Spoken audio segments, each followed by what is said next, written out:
Well, hi again. Here I am again.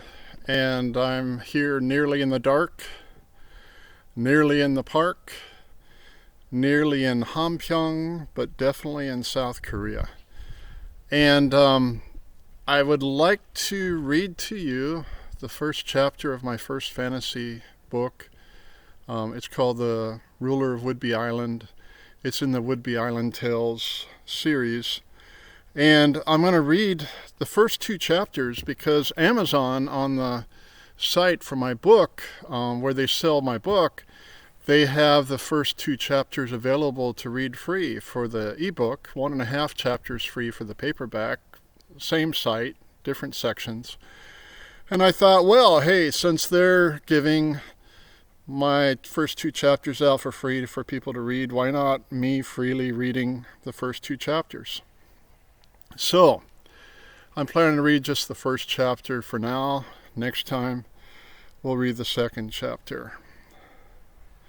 And I'll just remind you again, this is the fantasy book, The Ruler of Woodbee Island, in the Woodbee Island Tales series. And before I read, let me just mention a few things. This book is unusual for like a young adult book. It starts out like a traditional fairy tale, and it's about the hero frog. He wants to be a human prince, and we're going to see that in the first chapter. What's unusual is it's like 18 chapters in this really pretty short book. The book is about 160 pages, 18 chapters.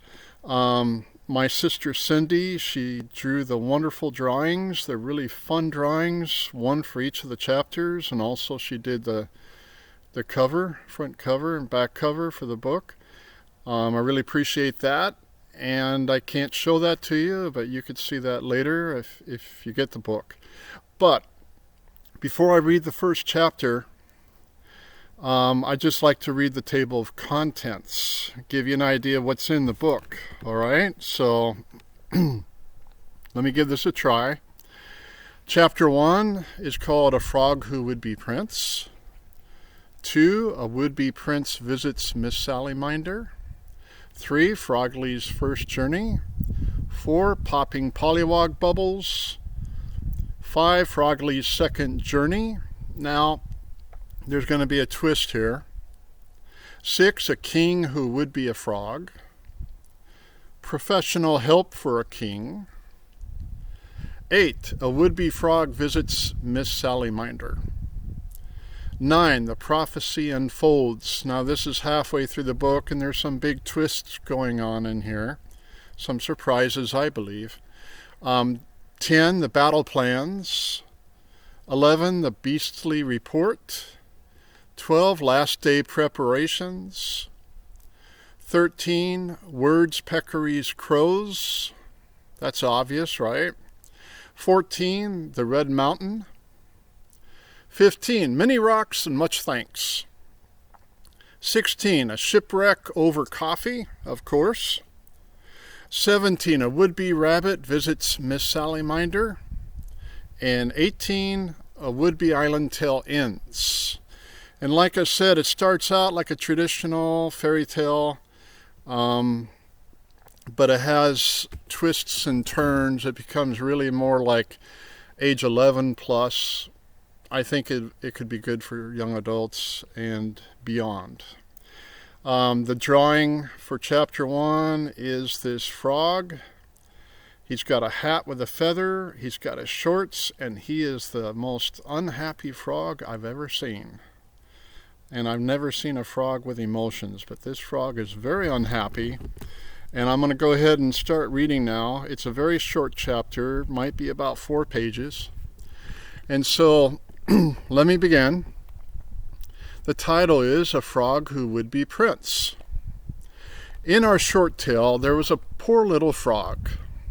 We say poor because though he had in his little green life everything a little frog could ever want, rain, mud, sunshine, crickets, and worms, there was something very important to him.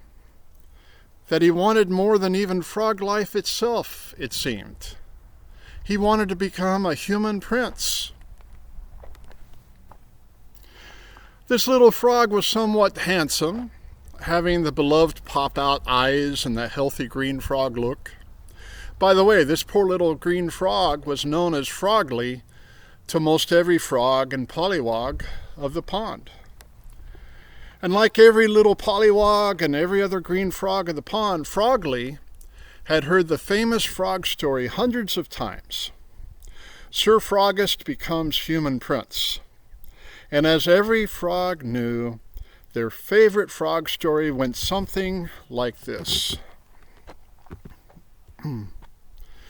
Once upon a time, a beautiful human princess had all the rain, mud, sunshine, and tasty crickets and earthworms that she could ever hope for.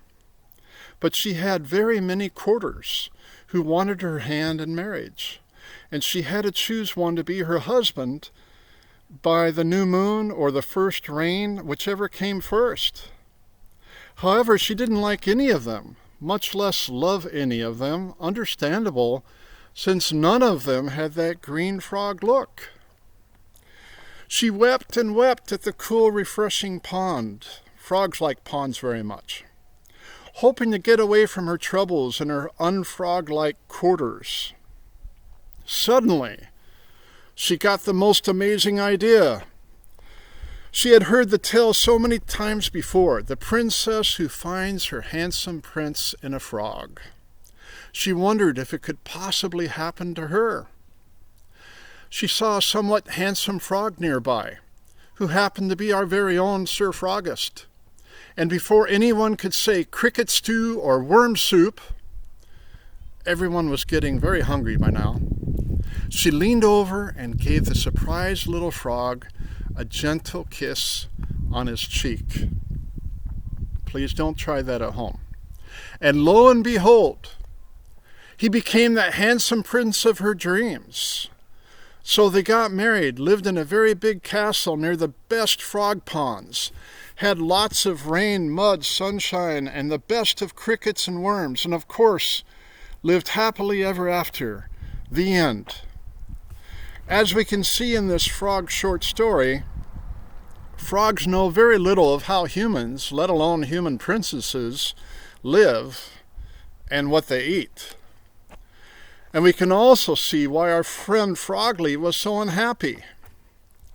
He could never stop thinking that he, of all the frogs of the pond, most certainly should be a human prince. For he was pretty sure that the Maker had planned for him to become one. There just wasn't any reason that he could see with his little bulging frog eyes to wait any longer. He now agreed with what the richest frogs of the ponds always said. Croak it and grab it. After all, why would the Maker make him with such a desire and not do it? Especially since he wanted to be a human prince oh so much. He really had very little frog trouble croaking to himself that this human prince dream was just the right cricket for him.